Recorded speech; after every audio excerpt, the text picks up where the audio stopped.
हंसने की आवाज़ें इनको आने लगी, वही कह कह की आवाज़ें, फिर वही आग नज़र आती है। अब ताजुल औलिया के जुमले कानों में गूंजते हैं, डरते नहीं रहे, डंडा लेते आता तो मारते। मतलब जुमले आए तो हिम्मत बनी, एक हाथ में लालटेन लिया, एक हाथ में डंडा लिया, और जिस तरफ आवाज़ थी उस तरफ चले।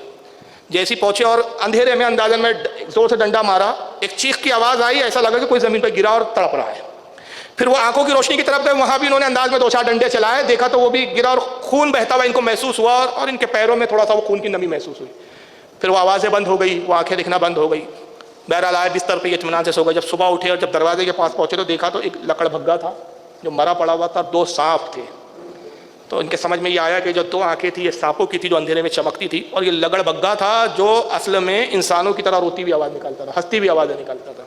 तो हकीकत में कोई शय नहीं थी, लेकिन क्या होता था कि जो भी जाता था वो इन आवाज़ों की वजह से इतना खौफजदा हो जाता था कि उसका हार्ट फेल हो जाता था।